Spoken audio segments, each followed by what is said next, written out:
आज की कहानी में पहला हिस्सा हेलेन का है।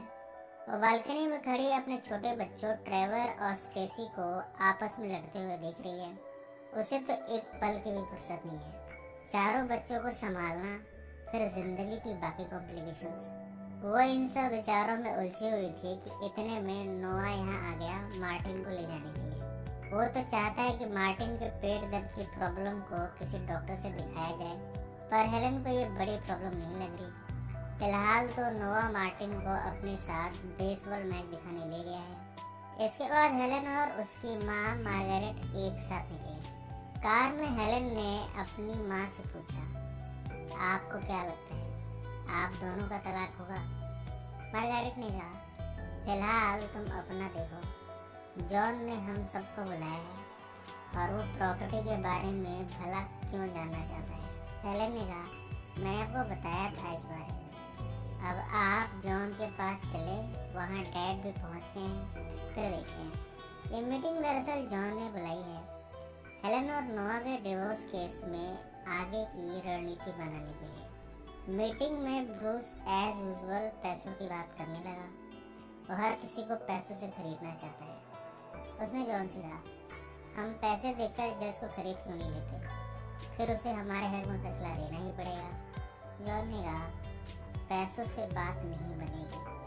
मार्गारेट ने जॉन का पक्ष लेते हुए ब्रूस को डांटना शुरू किया। उसने कहा, हर कोई बिकाऊ नहीं होता, जज बड़े आदर्शवादी होते हैं। मार्गारेट के ऐसा कहते ही ब्रूस और वो आपस में बहसबाजी करने लगे। जॉन ने कहा, यहाँ हम हेलेन के मसले को सुलझाने के लिए जुटे हैं। हमारे पास बस 1 घंटा है, आप लोग अपना मसला मत उठाइए। जॉन ने ये भी कहा, हेलेन, तुमने वो एक्सीडेंट करके सब गड़बड़ कर दिया। पहले तो सब कुछ हमारे ही पक्ष में जा रहा था, पर अब नोआ कह सकता है कि वो तुमसे ज़्यादा सक्षम है बच्चों को पालने में, और अब कोर्ट बच्चों की बात कराएगा साइकियाट्रिस्ट से। मार्गारेट ने आइडिया दिया, मैं इस शहर के महंगे साइकियाट्रिस्ट को जानती हूँ, वो मार्टिन का सेशन लेगा। हाँ, वो 1 घंटे के $300 लेता है, पर इसे अब मार्टिन से ये कहलवा पाएंगे कि नोआ ने उसे मारा है। उस साइकियाट्रिस्ट से हम गवाही भी दिलवा सकते हैं कि मार्टिन ने अपने सेशन में ऐसा कहा है कि नोआ की वजह से मार्टिन तनाव में रहता है, उसके पेट में दर्द भी रहता है और वो इस कारण बीमार भी है। हेलेन को ये सब ठीक नहीं लग रहा। ब्रूस ने कहा, वो उल्लू का पट्टा साइकियाट्रिस्ट, वो बेवकूफ़ कुछ नहीं कर पाएगा। इससे अच्छा तो हम मैक्स को पैसे दे देते हैं और वो ये कहेगा कि उसी ने हेलेन को ड्रग दिया जिससे एक्सीडेंट हुआ। मार्गारेट ने ब्रूस को डांटते हुए कहा, तुम्हें तो हर कोई बिकाऊ दिखता है, इसे खरीद लेते हैं, उसे खरीद लेते हैं, क्या बकते रहते हो। हेलेन परेशान होकर उठ खड़ी हुई। ब्रूस और मार्गारेट फिर से लड़ पड़े। इतने में नोआ का फोन आया हेलेन को ये बताने के लिए कि मार्टिन की तबीयत फिर से खराब हो गई है और उसे इमरजेंसी हॉस्पिटल ले गया है। हेलेन यहाँ से तेजी से निकल आई। वो तुरंत हॉस्पिटल पहुंची। यहाँ मार्टिन वॉमिट करने लगा। उसे तुरंत ही एडमिट किया गया। डॉक्टर ने कहा, इसे अपेंडिक्स की समस्या लगती है, इसके इंटेस्टाइन में छेद हो गया है, हमें इसका इलाज करना होगा। अब मार्टिन का ऑपरेशन होने जा रहा है। जब ये ऑपरेशन चल रहा था तब दोनों ही आपस में लड़ पड़े। नोआ ने कहा, तुमने अगर इतने दिनों से लापरवाही नहीं दिखाई होती तो ऑपरेशन तक बात नहीं पहुंचती। हेलेन भी उठ खड़ी हुई और कहने लगी, तुम्हारे साथ, बच्चों के साथ जो कुछ भी बुरा होता है सबकी जिम्मेदार मैं हूँ, राइट? तुमने उसे हॉट डॉग खिलाया जिससे ये दर्द बढ़ा और अब तुम मुझे डांट रहे हो। अपने आप को देखो। इतने में डॉक्टर ने आकर कहा, मार्टिन अब ठीक है, ऑपरेशन अच्छा रहा, उसे क्रोन डिजीज है, उसे 10 दिन तक यहीं रखना पड़ेगा। ये बीमारी लंबी चलती है पर इसका इलाज है। मेरी माँ को भी यही बीमारी थी, पर आप दोनों को मिलकर इसमें मार्टिन का साथ देना होगा। इसकी दवाइयाँ बड़ी कड़वी होती हैं, उसे आप दोनों की ज़रूरत होगी। वो बहुत छोटा है इस बीमारी के लिए। आपके इस कदम से वो आगे चलकर एक सामान्य ज़िंदगी जी पाएगा। इसके बाद मार्टिन को एक कमरे में शिफ्ट किया गया है जहां नोआ और हेलेन भी उसकी केयर के लिए बैठे हैं। दोनों एक दूसरे से बात नहीं कर रहे, पर मार्टिन के लिए दोनों यहाँ बैठे हैं। इतने में एलिसन का फोन आया। नोआ ने इस फोन को काट दिया क्योंकि मार्टिन को फिलहाल शांति में रखा गया है जहाँ वो सो रहा है। हेलेन ने कहा, तुम चाहो तो उससे बात कर लो, मैं समझती हूँ। इसके बाद वो भावुक हो गई और कहने लगी, नोआ, मैं अब और तुमसे नहीं लड़ना चाहती। मुझे ये सब कुछ खत्म करना है। मैं समझौते के लिए तैयार हूँ। तुम्हें जो भी चाहिए मैं देने को तैयार हूँ। नोआ ने उसे गंभीरता से देखते हुए कहा, हेलेन, मैं क्या तुम्हें लालची दिखता हूँ? मुझे तुमसे कुछ भी नहीं चाहिए, बस बच्चों की जॉइंट कस्टडी चाहिए और कुछ नहीं। हेलेन ने कहा, ठीक है, मुझे इस बात से कोई एतराज नहीं। तुम एक अच्छे पिता हो।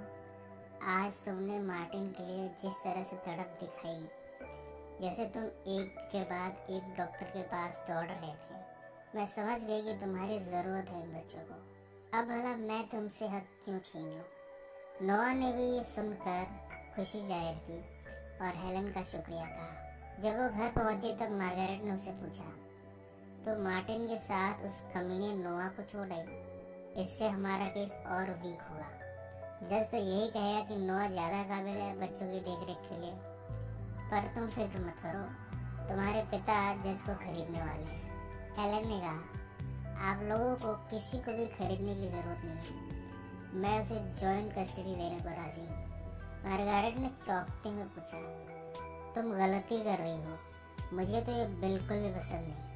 हेलेन ने तेज स्वर में कहा, आपकी वजह से मेरा बच्चा मरते मरते बचा है। उसका ऑपरेशन हुआ है, 10 दिन हॉस्पिटल में रखा गया है। जब भी मैंने उसके इलाज की बात कही, आपने कहा कि उसे कुछ नहीं हुआ और बात यहाँ तक आ गई। मार्गारेट ने उससे कहा, तुम थकी सी लगती हो, आराम करो, बाद में बात करते हैं।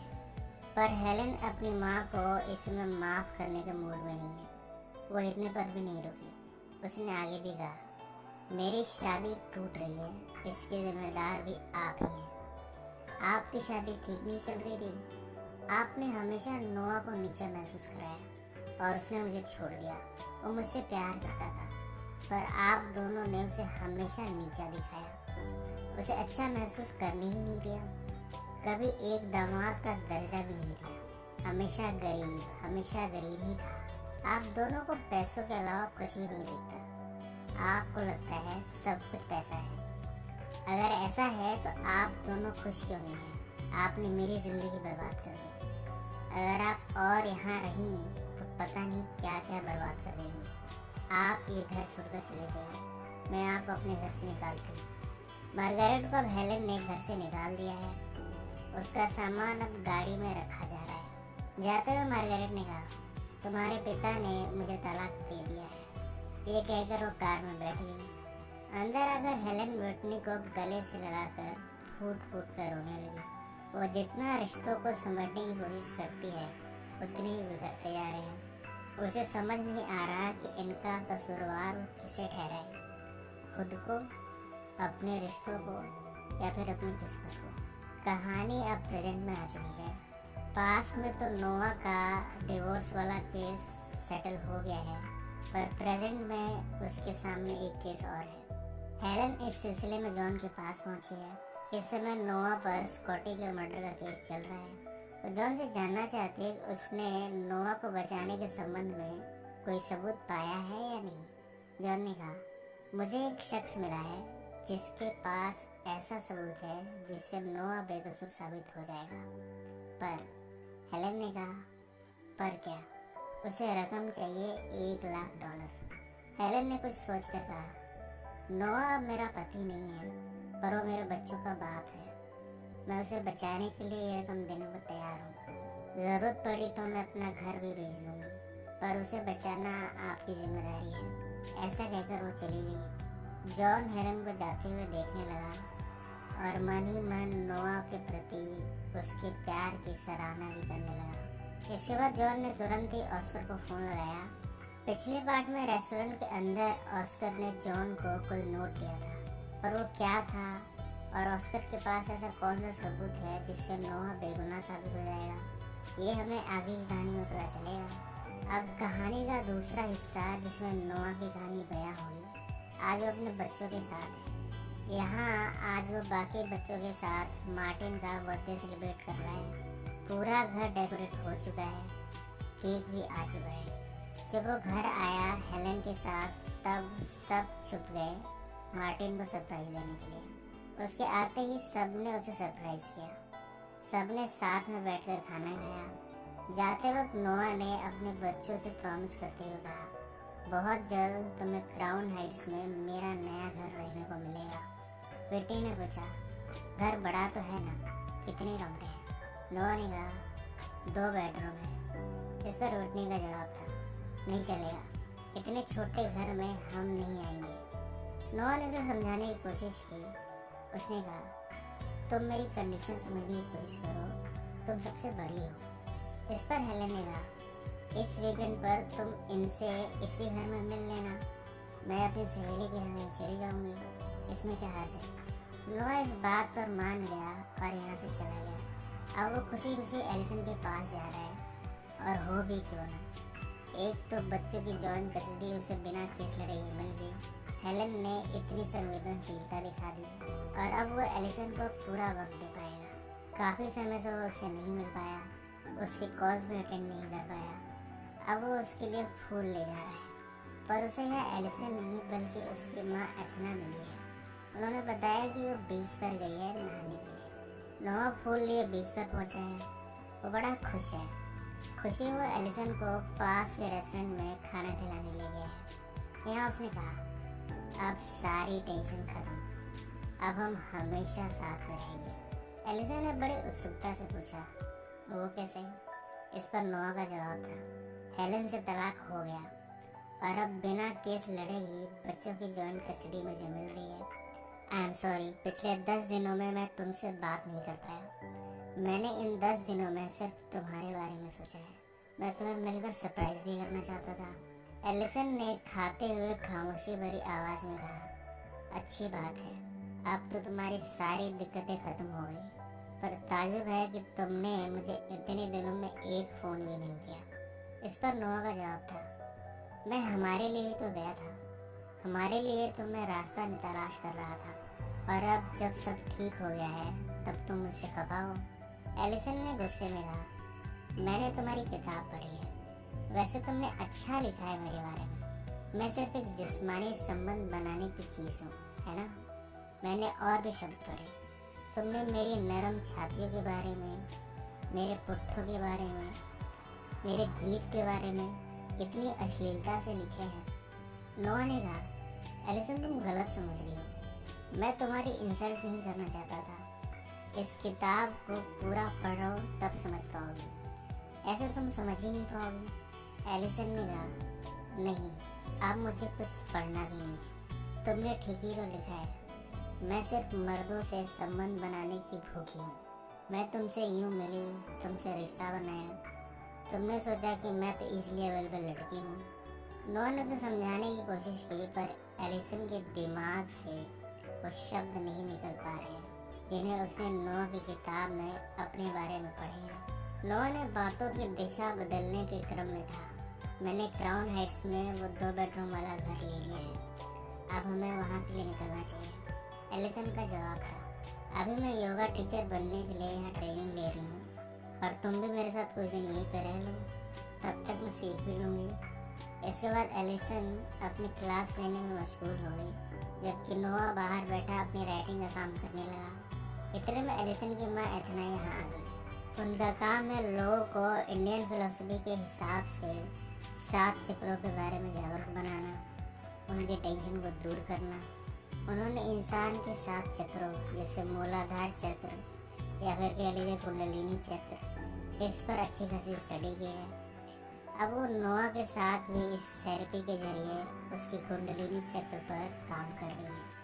इस सेशन में हालांकि एथना उसके कुंडलिनी चक्र पर फोकस कर रही थी, जबकि नोआ को एक धुंधली इमेज दिख रही है जिसमें वो तेज गाड़ी चला रहा है। अचानक से उसकी गाड़ी के आगे एलिसन आ जाती है। अब इस विजुअल का क्या मतलब है ये उसे भी नहीं पता। इस सेशन के बाद वो यहाँ से बाहर आ गया। उसने एलिसन को चलती हुई क्लास के बीच से ही उसका हाथ पकड़कर बाहर लाना शुरू किया। बाहर लाकर उसने कहा, तुम सिर्फ एक योगा क्लास के लिए यहाँ रुकी हुई हो और मुझे रोका हुआ है, तुम मेरे साथ जाने से मना क्यों कर रही हो? एलिसन ने कहा, मैं तुम्हारी जायदाद नहीं हूँ, मैं तुम्हारी किताब में नहीं रहती हूँ, मैं एक इंसान हूँ और मैं यहाँ अपना काम कर रही हूँ।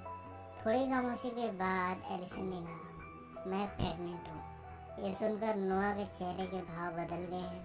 ये दोनों अब घर आ गए हैं। एलिसन तो सो गई, पर नोआ रात भर अपनी किताब पर काम करता रहा। किताब लिखते हुए उसे वो इमेज दिख रही है जब वो अपनी तेज कार से एलिसन का एक्सीडेंट कर देता है। इतने में उसकी किताब पूरी हो गई है। उसने हैरी को फ़ोन किया और कहा, हैरी, किताब पूरी हो गई है। इसी नोट पर कहानी का